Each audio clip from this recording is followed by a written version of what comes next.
మూడో ప్రపంచ యుద్ధం ఈ పేరు చెబితే చాలు ప్రపంచ దేశాలు గడగడ వణికిపోతాయి. భూగోళం బద్దలవుతుంది. ఇదేమి ఒక్క రోజులో ఏర్పడిన భయం కాదు. తరతరాలుగా గూడు కట్టుకున్న పీడకల్లోంచి పుట్టుకొచ్చిన భయం. ఇప్పటికి 2 ప్రపంచ యుద్ధాలు విలయం సృష్టించాయి. మానవాళికి గుండె గాయాలను మిగిల్చాయి. పెను విషాదం మర్చిపోకముందే మూడో ముప్పు ముంచుకొచ్చేస్తోంది. వరల్డ్ లీడర్స్ వార్ సైరన్ మోగించడానికి సై అంటున్నారు.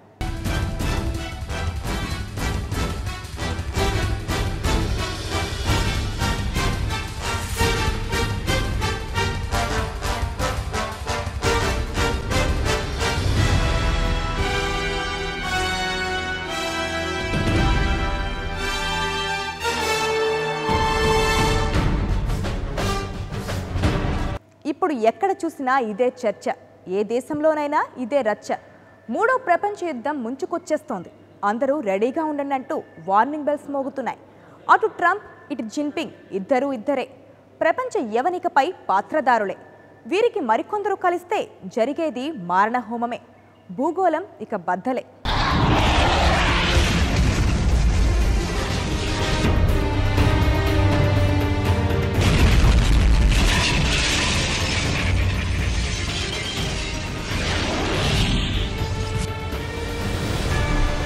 యుద్ధం ఈ పేరెత్తితే చాలు ఎంతటి ధీరులైనా వెన్ను తిప్పాల్సిందే. ఇది వచ్చిందంటే మానవాళి గడగడ వణికిపోవాల్సిందే. ప్రాచీన కాలాన్ని పక్కన పెడితే ఇటీవల రెండే ప్రపంచ యుద్ధాలు వచ్చాయి. ఈ రెండే అందరికీ విరక్తి కలిగేలా చేశాయి. భీకరమైన పోరాటాలు, ఛిద్రమైన జీవితాలు, పీనుగుల కుప్పలు, చెల్లాచెదురైన ఆయుధాలు. ఇలా ఒక్కటేమిటి, ఎక్కడ చూసినా కల్లోలమే. ఏ ముఖంలోనైనా విషాదమే. యుద్ధం ముగిసిన తర్వాత వచ్చే కష్టాలు మరీ ఎక్కువ. మొదటి ప్రపంచ యుద్ధం ముగియగానే వచ్చిన ఆర్థిక మాంద్యంతో ప్రపంచం వణిగిపోయింది. కోలుకోవడానికి దశాబ్దాలు పట్టింది. ఇది మర్చిపోకముందే రెండో ప్రపంచ యుద్ధం వచ్చేసింది. ఈ యుద్ధం ఏకంగా అణుబాంబుల విధ్వంసాన్ని మానవాళికి పరిచయం చేసింది. లక్షలాది ప్రాణాలను హరించివేసింది. అందుకే ఈ భయం ఇంకా వెంటాడుతూనే ఉంది.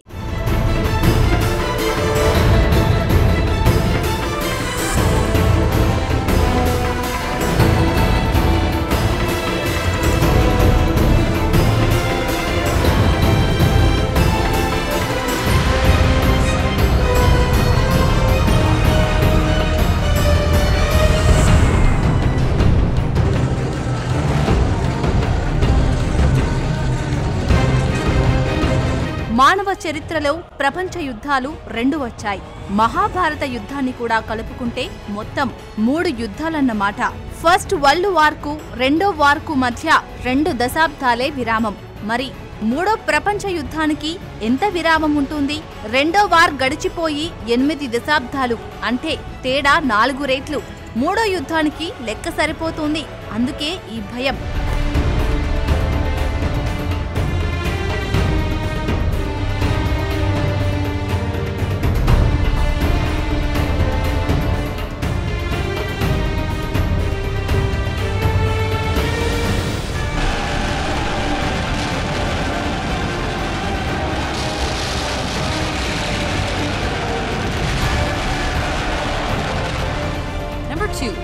ప్రపంచ యుద్ధం రావాలంటే ఎలాంటి పరిస్థితులు ఉండాలి? ఎలాంటి వరల్డ్ లీడర్లు కావాలి? ఏ ఆయుధాలు కుప్పలుగా పేరుకుపోవాలి? సరిగ్గా ఈ ప్రశ్నలకు జవాబు ఇచ్చేలా ప్రస్తుతం పరిస్థితులు నెలకొన్నాయి. ప్రపంచంలో ఎక్కడా చూసినా అశాంతి, అంతా అస్థిరత, భయపెట్టే తీవ్రవాదం. ఇలా చెప్పుకుంటూ పోతే ఎన్నో అంశాలు. ప్రపంచ యుద్ధం రావడానికి ముందు ఇలాంటి పరిస్థితులే ఉన్నట్లు చరిత్ర చెబుతోంది.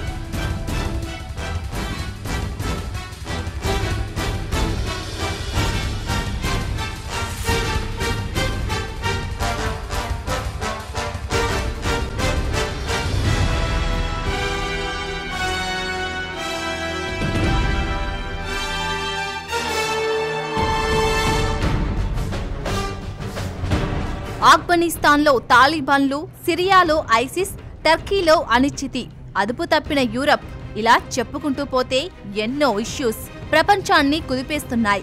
ఆసియా నుంచి ఆఫ్రికా వరకు, ఇండియా నుంచి ఇండోనేషియా వరకు ఏ దేశంలోనూ సుస్థిరత కనపడటం లేదు. ఏ దేశంలో అశాంతి ఉన్నా పెద్దగా పట్టించుకోవాల్సిన పని లేదు. అగ్రరాజ్యం అమెరికాలో అశాంతి తలెత్తితే అంతే సంగతులు. ప్రస్తుతం యుఎస్ఏలో అశాంతి ఎక్కువగా కనపడుతోంది. ఇదే అందరినీ భయపెడుతోంది. అమెరికన్ ఎకనామీలో ఆర్థిక అసమానతలు పెరిగిపోతున్నాయి, అవకాశాలు తరలిపోతున్నాయి. అందుకే నెగటివ్ షేడ్స్ ఉన్న ట్రంప్ అధ్యక్షుడిగా ఎన్నికయ్యారు.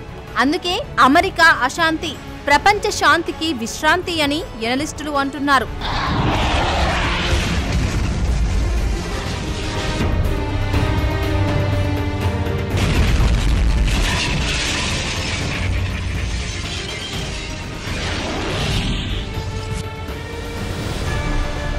శ్రమశక్తిలోని సౌందర్యం ప్రపంచానికి పరిచయం చేసి చైనా అద్భుతాలను సాధించింది. ఏకంగా ప్రపంచానికే ఫ్యాక్టరీగా మారిపోయింది. అందరికీ ఆదర్శంగా నిలిచిన చైనీయులే ఇప్పుడు ప్రపంచానికే ముప్పుగా మారనున్నారా? మూడో ప్రపంచ యుద్ధంలో కీలక పాత్ర పోషించనున్నారా?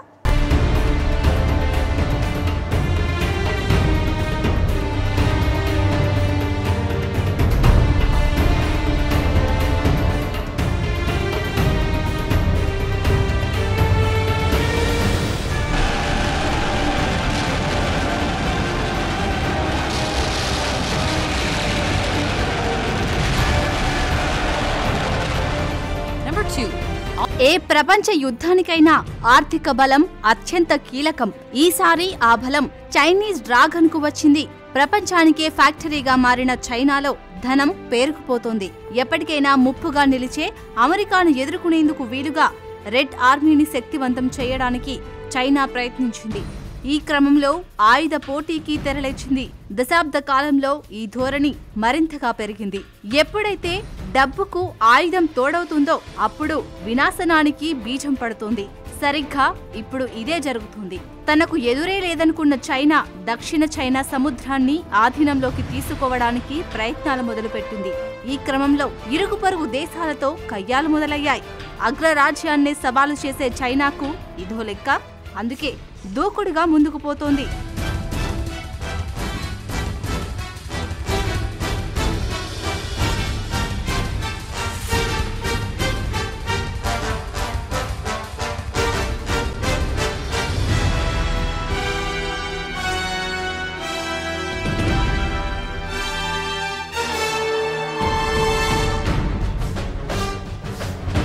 నిజానికి ఏ దేశానికి లేని సమస్యలు ఒక్క చైనాకే ఉన్నాయి. చైనా అంటే ఇప్పుడున్న చైనాయే కాదు, టిబెట్, హాంకాంగ్, తైవాన్ వంటి దేశాలు కూడా చైనీస్ సామ్రాజ్యంలో భాగమే. 18వ శతాబ్దంలో యూరప్ సామ్రాజ్యవాదం కారణంగా ఈ దేశాలను చైనీయులు కోల్పోవాల్సి వచ్చింది. ఆ తర్వాతి కాలంలో ఈ దేశాలను తనలో కలుపుకోవడానికి చైనా పావులు కదిపింది. టిబెట్ విషయంలో పెద్దగా వ్యతిరేకత రాలేదు. హాంకాంగ్ విలీనం సజావుగానే సాగింది.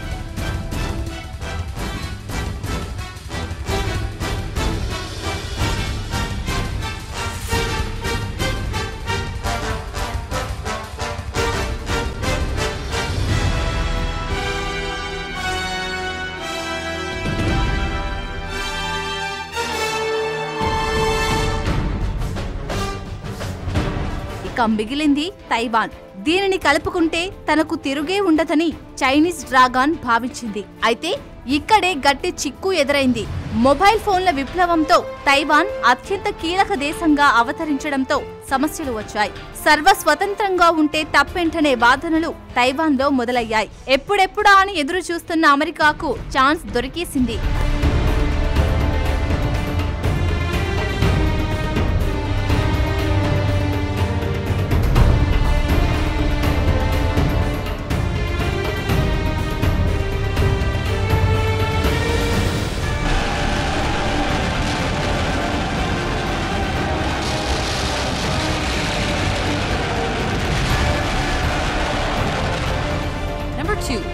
ప్రపంచ వాణిజ్యం అమెరికా కనుసన్నల్లో జరుగుతుంటే ప్రపంచ ఉత్పత్తి చైనా చేతుల్లోకి వెళ్లిపోయింది. ఒక విధంగా ఈ రెండు దేశాలు కీలకంగా మారాయి. ఎంత వద్దనుకున్నా అమెరికాకు ప్రత్యర్థి అన్న హోదా చైనాకు వచ్చేసింది. ఎవరి ఆధిపత్యాన్ని అంగీకరించడానికి ఇష్టపడని అమెరికా చైనా డామినేషన్ను అస్సలు ఒప్పుకోదు. అందుకే అమెరికన్లలో స్పష్టమైన మార్పులు కనిపించాయి. ఈ ట్రెండ్ను పసిగట్టిన ట్రంప్ చైనాకు చెక్ పెడతానంటూ అమెరికా అధ్యక్ష పీఠాన్నే ఎగరేసుకుపోయాడు. దక్షిణ చైనా సముద్రంలో వేలు పెట్టే ప్రయత్నం చేస్తున్నాడు.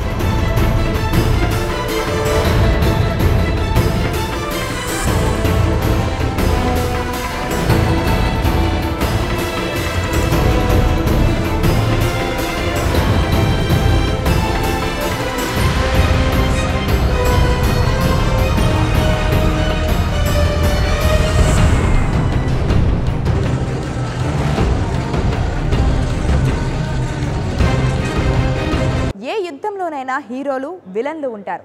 గెలిచిన వారు హీరోలు, ఓడిన వారు విలన్లు. ఇది చరిత్ర చెప్పే సత్యం. మూడో ప్రపంచ యుద్ధానికి నాయకత్వం వహించేది ఎవరు? ఎవరికి ఈ సత్తా ఉందో ఒక్కసారి చూద్దాం.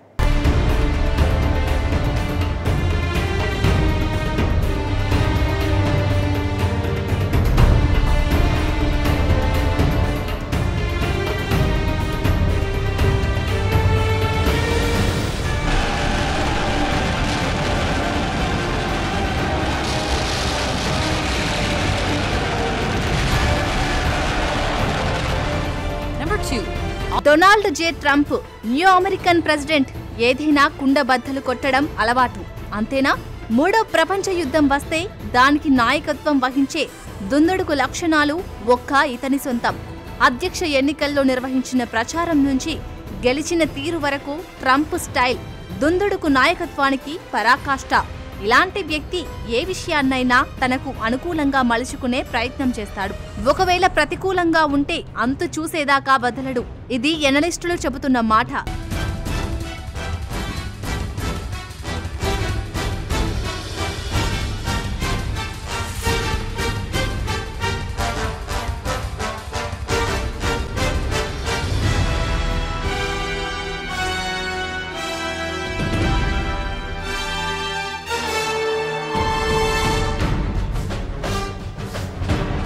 తొలిసారి దేశ ప్రజలను ఉద్దేశించి చేసిన స్పీచ్ ప్రపంచ దేశాలను వణికించింది. అంతర్జాతీయ ఒప్పందాలను తిరగరాస్తామంటూ ట్రంప్ ఎవరినో హెచ్చరించాడు. సాధారణంగానే ట్రంప్ కాస్త తెగించినట్లు మాట్లాడతారు. ఈ ఒరవడిలో భాగంగానే మాట్లాడారా లేదా? ఈ స్పీచ్ లో ఇంకేదైనా ఉందా? ఇప్పటికిప్పుడు అమెరికాకు ముప్పు ఏ రూపంలో ముంచుకు వస్తుంది? కొత్త అమెరికాను సృష్టిస్తామని ఇచ్చిన హామీ వెనక ఎవరికి మూడుతుంది? అంతర్జాతీయ ఒప్పందాలను తిరగరాస్తే ఎవరికి లాభం, ఎవరికి నష్టం? ఈ వ్యాఖ్యలు మూడో ప్రపంచ యుద్ధానికి దారితీస్తాయా?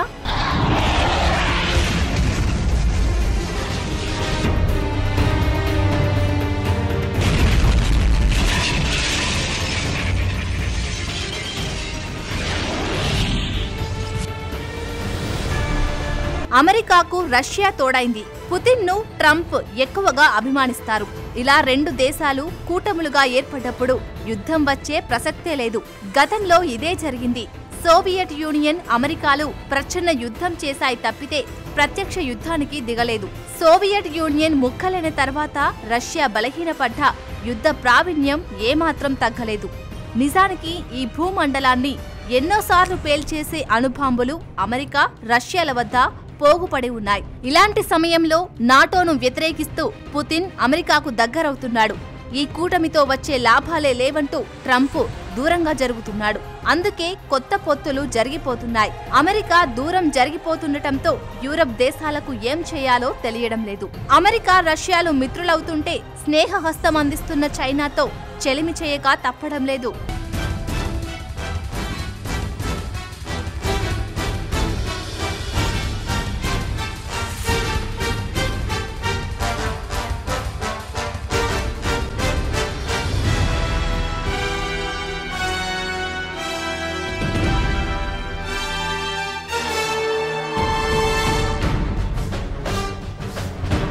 ప్రపంచ గమనాన్నే మలుపు తిప్పగల శక్తి చైనా సొంతం. మావో జెడాంగ్ తర్వాత చైనాను ఆ స్థాయిలో నడిపిస్తున్నారన్న పొగడ్తల వర్షం జీ జిన్పింగ్ పై కురుస్తుంది.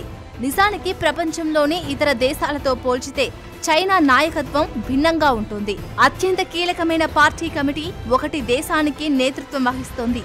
ఈ కమిటీకి ఉన్న అధికారాలను తగ్గించి జిన్పింగ్ అధికారాలు పెంచేలా అడుగులు ముందుకు పడ్డాయి. అందుకే చైనా చరిత్రలో అత్యంత శక్తివంతమైన నాయకుల్లో మావో జెడాంగ్ తర్వాత జిన్పింగ్ గా ప్రజలు చెప్పుకుంటున్నారు. ఇంతటి శక్తివంతమైన నాయకత్వం ఉన్నప్పుడు తప్పనిసరిగా ప్రపంచ యుద్ధాలు వస్తాయని చరిత్ర చెబుతోంది. ప్రతి విషయంలో అడుగుపెట్టే అమెరికా సహజంగా చైనాకు కోపం రావడం సహజం. ఆ కోపంలో నుంచి యూరప్ దేశాల అండతో చైనా అధినేత మూడో ప్రపంచ యుద్ధంలో ఒకవైపు నేతృత్వం వహిస్తారని ఎనలిస్టులు అంటున్నారు.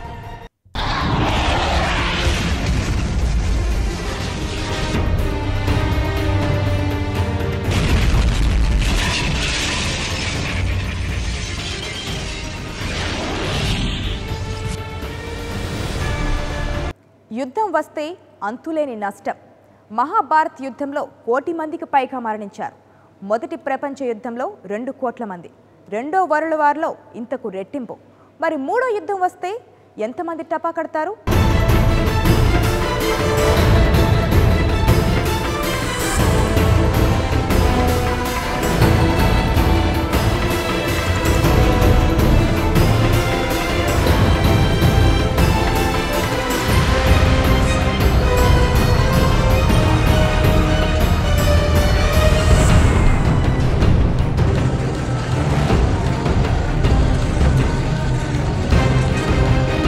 మహాభారత్ యుద్ధం పాండవులు కౌరవుల మధ్య జరిగింది. ఈ యుద్ధంలో ప్రపంచంలోని అన్ని దేశాలు ఏదో ఒక పక్షం వైపు నిలబడి పోరాటం చేశాయి. ఆ యుద్ధంలో 1 కోటి మందికి పైగా మరణించినట్లు లెక్కలు చెబుతున్నాయి. నాటి కాలంలో ప్రపంచ జనాభా చాలా తక్కువ, అందుకే 1 కోటి మంది అంటే చాలా ఎక్కువ. ఈ యుద్ధం 18 రోజులు జరిగింది. ప్రపంచమంతా పీనుగుల కుప్పలతో నిండిపోయిందని, మహిళలు పిల్లలు తప్ప మగవారే కనబడలేదని వర్ణనలు వినిపించాయి. దుక్కి దున్నేవారు లేరు, వ్యాపారం చేసేవారు లేరు, సమాజ వ్యవస్థ కుప్పకూలిపోయింది. అందుకే పాండవుల సంపాదన కౌరవుల తద్దినాలకు చాలలేదని అంటారు. ప్రపంచ యుద్ధం ముగిసిన తర్వాత డబ్బులకు కటకట ఏర్పడుతుందని అందుకే అంటారు.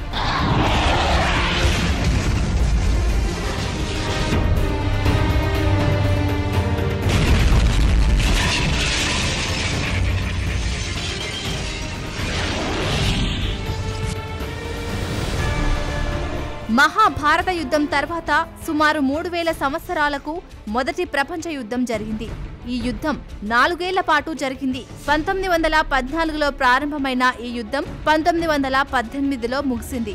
మొత్తం 7 కోట్ల సైనిక బలం ఈ యుద్ధంలో పాల్గొంటే అందులో 6 కోట్ల మంది యూరప్ దేశాలకు చెందిన వారు కావడం విశేషం.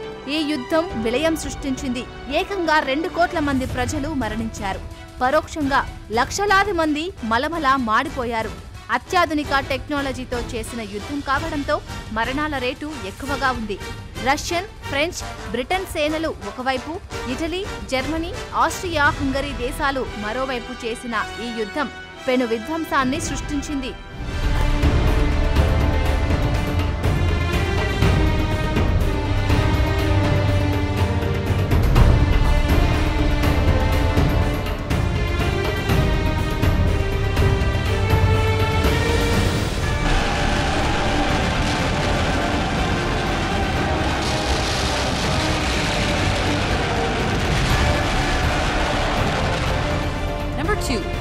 రెండో ప్రపంచ యుద్ధం.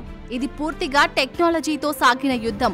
అప్పటికే యుద్ధ విమానాలు, జల అంతర్గాములు, పెద్ద పెద్ద వార్షిప్లు, మిస్సైలు, అణుబాంబులు ఇలా ఒక్కటేమిటి అద్భుతమైన టెక్నాలజీ బలంతో జరిగింది ఈ యుద్ధం. నాటికి నేటికి పెద్ద తేడా లేదు. కాకపోతే విమానాలు మరింత రాటుదేలాయి, జలాంతర్గాములు అణుశక్తిని తెచ్చుకున్నాయి, వార్షిప్పులు వందలాది విమానాలకు వేదికలుగా నిలుస్తున్నాయి. ఇవన్నీ ఒకెత్తైతే కూర్చున్న చోటు నుంచి మీట నొక్కే మిసైళ్లు వచ్చేశాయి. రెండో ప్రపంచ యుద్ధం విషయానికి వస్తే మొత్తం 30కి పైగా దేశాలు ప్రత్యక్షంగా పాల్గొంటే 10 కోట్ల మంది సైనికులు తమ వీరత్వాన్ని ప్రదర్శించారు. ఈ యుద్ధంలో హిట్లర్ ఆధ్వర్యంలో జర్మనీ రెచ్చిపోయింది. దీనికి జపాన్ తోడైంది. ఈ దేశాలకు మరిన్ని మిత్ర దేశాలు వచ్చి చేతులు కలిపాయి. ఆసియాపై పట్టు సాధించడానికి జపాన్ ప్రయత్నిస్తే యూరప్ గర్వం అణచడానికి జర్మనీ ముందుకొచ్చింది. పోటీగా బ్రిటన్, ఫ్రాన్స్ దేశాలు కదం తొక్కాయి. ఈ యుద్ధంతో సంబంధం లేదన్నట్లుగా కూర్చున్న అమెరికాపై జపాన్ బాంబుల వర్షం కురిపించడం, ఆ కసితో అమెరికా అణుబాంబులు ప్రయోగించడంతో యుద్ధం ముగిసిపోయింది. మొత్తానికి ఈ అణుబాంబులు లక్షలాది మంది ప్రాణాలను హరించి మానవాళికి యుద్ధమంటే విరక్తి కలిగేలా చేశాయి.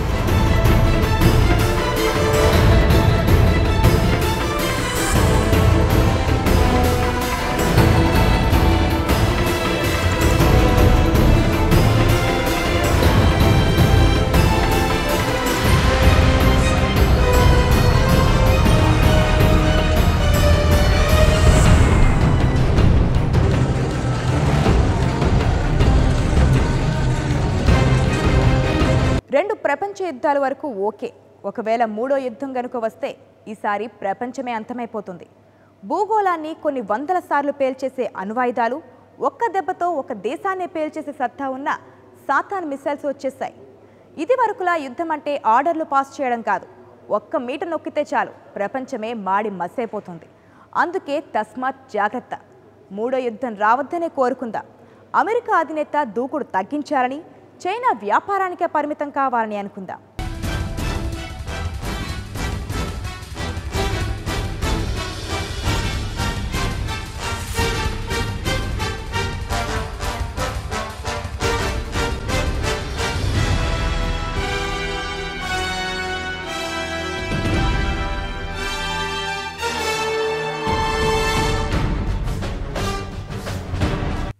For more updates, please subscribe 99 TV Telugu.